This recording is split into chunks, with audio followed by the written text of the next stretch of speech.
հա, որպես նախընտրական կարգախոս ընդունեք։ Հեշտ չի լինելու։ Բոլոր նրանք, ովքեր ման են գալի հեշտ ճանապարհներ, նրանք տանում են դեպի փակ ուղի։ Դուք մի օր շուտ կամ մի օր ուշ կհասկանաք, որ գնում ենք դեպի փակ ուղի, բայց դուք անպայման դա կհասկանաք։ Հեշտ չի լինելու, հեշտ ճանապարհ չկա։ Չգիտեմ, խոստումներով, լավ ապագա խոստան, լավ է լինելու։ Մի քանի խոսքեր կան, որոնք էլի կարգախոսներ են, ժողովրդական, որոնք մեր տունը քանդում են, օրինակ լավ է լինելու։ Ինչիդ վրա է լավ լինելու, մի հարցնով լինի։ Ինչիդ վրա է լավը լինելու։ Դու ինչ ես արել, որ լավ է լինելու, կամ դու ես մենակով քեզ ճղում ես։ Բայց եթե մյուսները դրան չեն մասնակցում, պետությունը դա համախմբում եւ համակարգում է 3 միլիոն մարդ ընդհանուր ինքնության հիման վրա որոշակի տարածքում համախմբվում են։ Է լավ, 3 միլիոն համախմբումը, դա կարա ինչ որ բան անի, դա ոչի բան լուրջ չի կարա անի։ Դրա համար պետք է, որպեսզի 3 միլիոնը ոչ միայն համախմբվեն ազգային ինքնության կամ կոլեկտիվ ինքնության հիման վրա, կամ քաղաքացիության հիման վրա, այլև այդ համախմբումը պետք է որոշակի կառուցվածք ստանա, կազմակերպվի որոշակի ձևով, այնտեղ պիտի մեծ ու փոքր տարբերվի իրարից, մեծին մեծ պատասխանատվությամբ, փոքրին փոքր պատասխանատվությամբ։ Մենք ինչ ենք մտածում, մենք փրկիչներ ենք ման գալի։ Ասում ենք մեկը կգա, ու այդ մեկը մեր հարցերը կլուծի։ Հա, գալու է քո երեխու տակը փոխի, գալու է քո ամանները լվանա, գալու է ճաշեփի քո համար։ Բայց դրանք չի անելու։ Ինչա քեզ թվում, որ մնացածն էլ անելու։ Ինչա քեզ թվում, որ քո պաջեզի դեմը նա է գալու մաքրի։ Ինչա քեզ թվում, որ քո թաղի փողոցները նա պիտի գա ասֆալտապատի։ Ինչի օրինակ դուք թաղեցիներով չեք էտի անում։ Կասեն հետևյալը, որովհետև մենք հարկեր ենք մուծում, իսկ ինչ եք այդ հարկը տենց ամբողջությամբ ուղարկում դեպի պետական գանձարան։ Միայն հարկերը չեք, կասեն մենք ընտրել ենք, թող իրենք էլ անեն։ Դուք ինչ եք ընտրել, համբալ եք ընտրել ձեր համար, դրա համար էլ տենց համբալ են, էլի։ Բայց թամբալ են։ Դրա համար էլ տենց թամբալ համբալներ են, ոնց որ դուք եք թամբալ մինիստր, նրանք էլ թամբալ համբալներ են։ Իբրթե ընտրել եք, որ պիտի գան ձեր համար։ Ոչ։ Յուրաքանչյուրը պետության մեջ անելիք ունի։ Յուրաքանչյուրը։ Այդպես մեկը չկա, որ ընդ անելիք չունի։ Որ լավ վերցնես, որ ընտանիքներն են, օրինակ, ընտանիքա, թե բիզնեսա, որ տեսնես ամեն մեկը իր անելիքն ունի, այ մատ, ընդ չեն գնում կոֆե խմելու համար։ Ամենա կոֆե խմելու տեղը, չնայած ես կողմ եմ սուրճ խմելուն, գործից առաջ ընթացքում, սրա մասին չի խոսքը։ Եթե մարդիկ գնում են ժամավաճառությամբ զբաղվելու, դա հիմնական պետական ապարատն է, որը վախենում է կրճատի։ Բա կրճատի այդ մարդկանց ինչ գործով ապահովի։ Վերադառնալով ձեր հարցին, քաղաքագիտության մեջ գոյություն ունի ձախողված պետություն, fail state հասկացություն։ Ձախողված պետությունը այն պետությունն է, որ հիմնական իր անելիքները չի կարողանում իրականացնել։ Օրինակ անվտանգության հարցը չի կարա լուծել։ Ես չգիտեմ ինչքան է մեր ժողովուրդը կամ մեր իշխանությունը ինքնիշխան համարում Հայաստանի Հանրապետությանը։ Միգուցե Ռուսաստանից որոշակի ինքնիշխանություն ձեռք բերել, ինչի հետ ես չեմ կարող չհամաձայնել։ Ինչ տենց է թվում, լավ, կարող եք դուք չհամաձայնվել սրա հետ։ Ռուսաստանից շատ ավելի խորը կախվածության մեջ ընկնելով Ադրբեջանի հետ առաջի հերթին եւ Թուրքիայի հետ։ Թուրքիայից եւ Ադրբեջանից շատ ավելի խորը կախվածության մեջ ընկնելով։ Եվ հիմա նոր կախվածություն է ձևավորվում արդեն Միացյալ Նահանգներից եւ Եվրամիությունից։ Թե դա ինչեր է մեզ, ինչ հնարավորություններ է մեզ տալի եւ ինչ ռիսկեր է պարունակում, սա առանձին շատ մեծ խոսակցության թեմա է, մի քանի ժամանոց թեմա է։ Ես հիմա ասենց հպանցիկ չեմ ուզում ասեմ, նամանավանդ իմ դաշտում եղած կամ մրցակիցների կամ գործընկերներ, չգիտեմ որքանով է կարելի ասել, գործընկեր ոչ թե նկատի ունեմ բժիշկ, այլ քաղաքականության մեջ եղած մարդիկ։ Առաջիկայում հնարավոր է 1-2 ամսվա ընթացքում բանավեճեր լինեն, քննարկումներ լինեն։ Հիմա ես չեմ ուզում ամբողջությամբ բացել այն սնանկությունը քաղաքական մտքի, որ ամեն օր կարելի է լսել եթերում։ Կան եւ մեծ հնարավորություններ, եւ լրջագույն ռիսկեր։ Հնարավորությունները դա հենց այնպես չեն տրվում։ Դու պիտի դրանցից քաղես, էլի ակտիվ գործողություն է պահանջում։ Հնարավորությունից օգտելու համար չեն ծամելու վերեն դնեն վերանը տասել։ Դե ասում են աշխատանքի արդյունք է, որ մենք ունենք արդեն կոնկրետացում, կոնկրետ թրիփի ուղղությամբ ունենք բաժնեմասերի հստակ բաժանում եւ սա կայուն հեռանկարում մեզ կօգնի զարգանալ, ամրացնել պետականությունը։ Տեսեք, ես նոր ինչ էի բացատրում։ չի լինելու առանց ներքին վերափոխումների ներքին Թումանյանն ասում է ներսից ենք փտած Ժողովուրդ ջան թրիպով կլինի առանց թրիպ կլինի ներսից ենք փտած այդ հարցը մենք պետքա լուծենք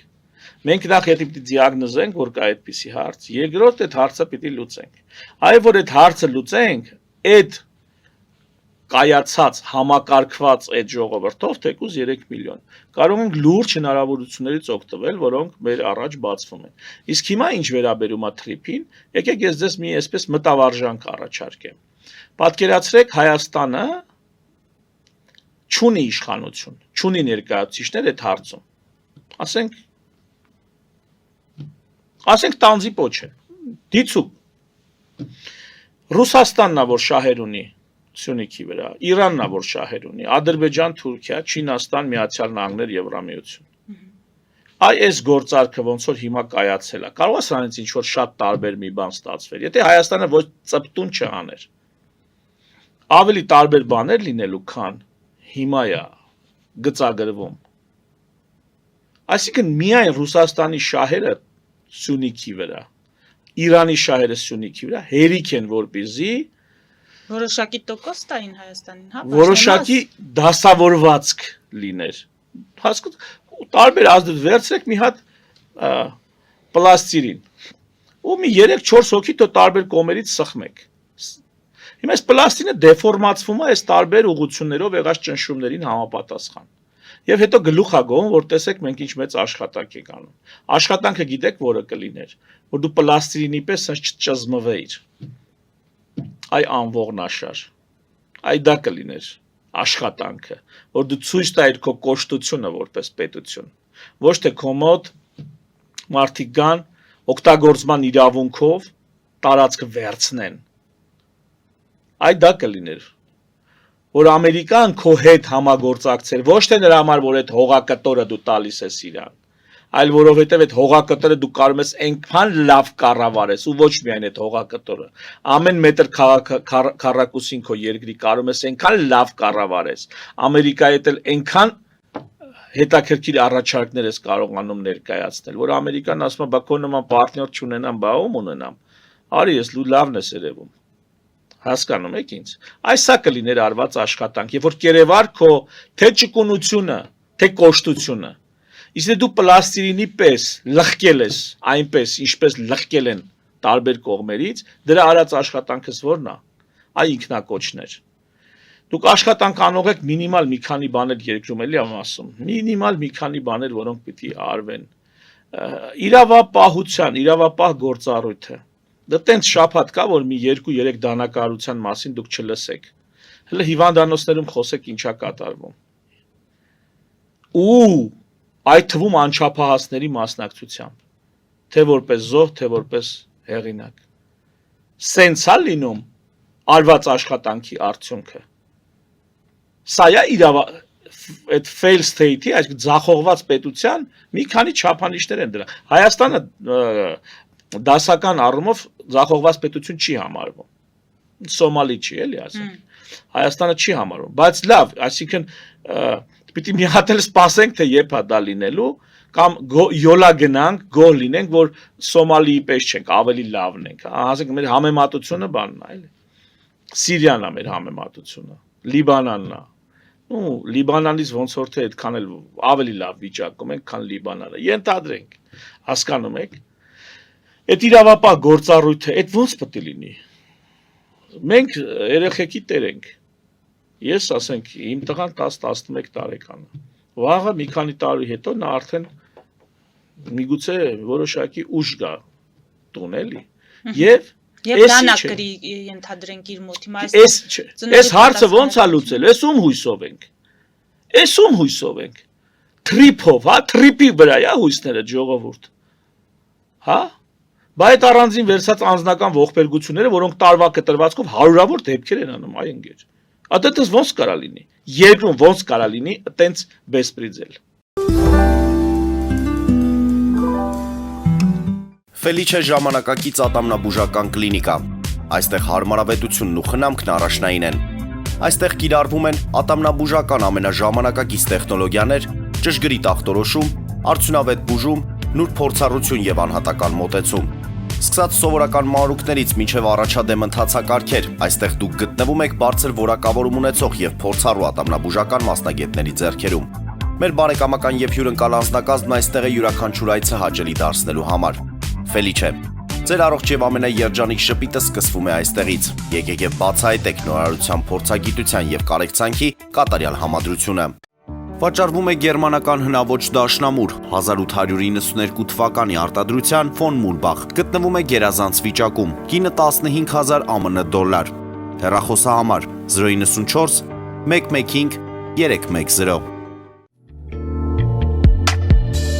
Երևան փոստը Գրանադայի ուզում, տեղեկացնում է։ Դրամական փոխանցումներ 1%-ով, օդանավով 1 փաունդը 2.99, նավով ուղարկեք մեկ արկղ, երկրորդ արկղը անվճար, ավտոմեքենաների փոխադրում անհավատալի արժեքներով, ինչպես նաև կահույք և մեծ չափի բեռների փոխադրում։ Ջաքփաթ հագուստի խանութը երկրորդ մասնաճյուղն է բացել Գլենդելի սրտում, որտեղ կարող եք ձեռք բերել եվրոպական և ամերիկյան ընտիր հագուստեղեն, կոշկեղեն, աքսեսուարներ, պայուսակներ ամենահարմար արժեքներով։ Նաև կարող եք ցանկացած ապրանք պատվիրել եւ ձեռք բերել կարճ ժամանակում։ Ջաքփաթի Գլենդելի հասցեն է 1135 North Pacific Avenue, հեռախոս 818 813 2252։ Ջաքփաթ հագուստի լավագույն կենտրոնը Գլենդելում։ 60-ից ավելի ճանաչված եվրոպական բրենդների ինքնատիպ, չկրկնվող եւ մատչելի ընտրանին Fortuna Home and Country House խանութ սրահում։ Նորավոճ սպասք եւ կահույք հորեկա բնագավառի համար, տեքստիլ տնտեսական ապրանքներ, ամեն ինչ գեղեցիկ կյանքի համար։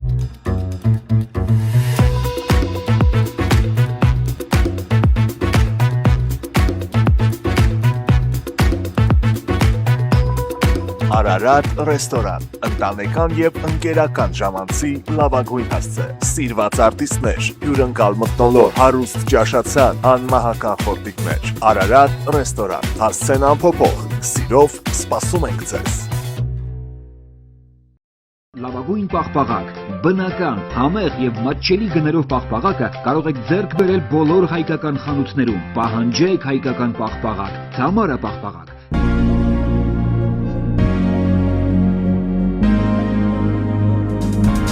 Տպագրեք ձեր գիրքը Նոյան տապան տպագրատանը, ինչպես նաև թերթեր, ամսագրեր, բուկլետներ եւ այլն։ Հասցեն քաղաք Երևան, Իսահակյան 28 առաջին հարկ։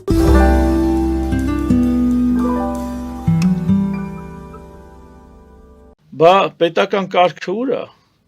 Բա ժողովրդի ներսի բարոյականությունը, կոնֆլիկտներ լուծելու մեխանիզմը, բա արդարադատությունը ուր է։ Բա պետությունը ինչի համար է։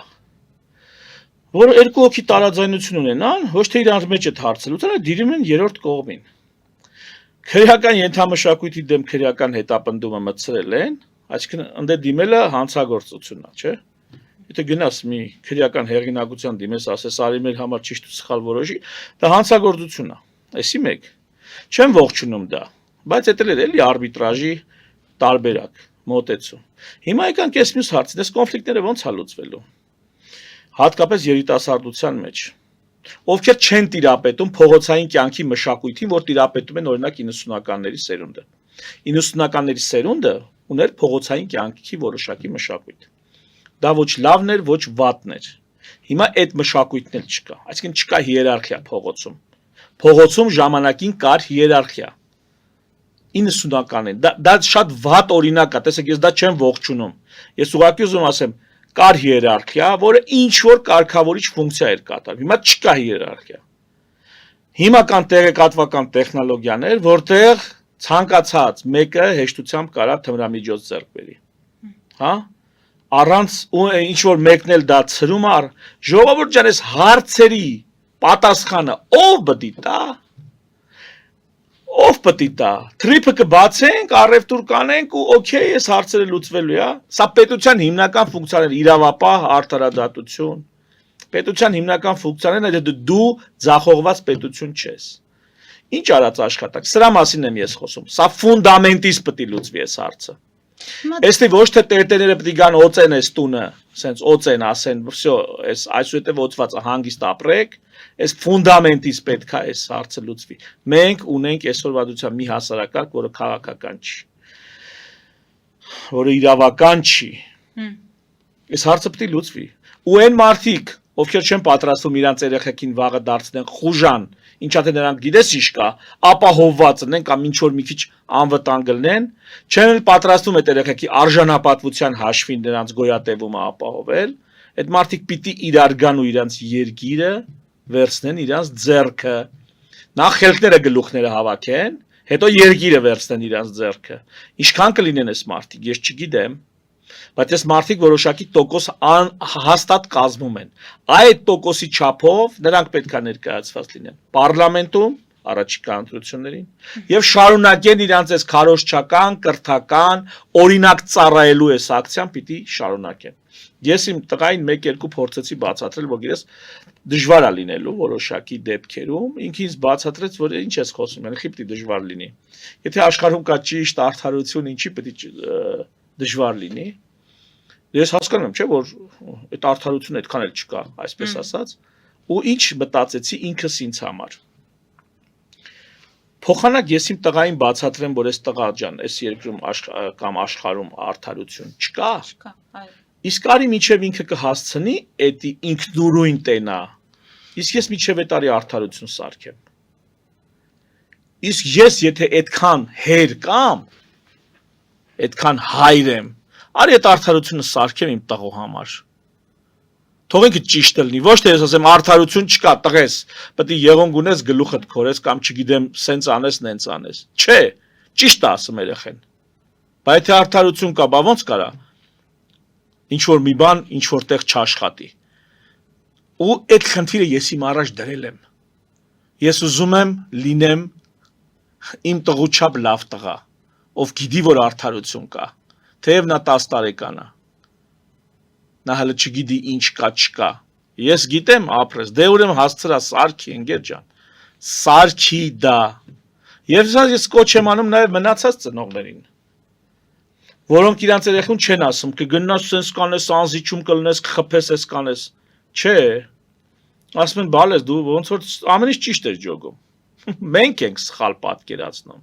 Մենք ենք ծույլիկ ու թամբալ, որ ձեր համար այդ երգիրը չենք ապահովել, ու մենք կապահովենք այդ երգիրը։ Ախր չես կարա չապահովել, դու պետք է ապահովես։ Դու պիտի դանը, դու ոչ թե պիտի քո երեխուն փչացնես, որ ինքը վիժիված անի, գոյատևի։ Դու պիտի սարքես փչացածը, որպեսզի ինքը իր ճիշտ ճանապարհի մեջ, իր արդար ճանապարհի մեջ, արդար ամեն տեսանկյունից, ուզում եք Աստծո օրենքներով, ուզում եք պետական օրենքներով, ուզում եք մարդկային օրենքներով, ուզում եք քրեական օրենքներով, քրեական աշխարհի։ Նա բոլոր օրենքներով ճիշտ է պատկերացնում։ Բայց եթե նա ճիշտ է պատկերացնում, մենք ինչի՞ց ենք նեղվում։ Այս մի հարց տվեցիք կրակն ընկած, զգացիք ինչքան խոսացի։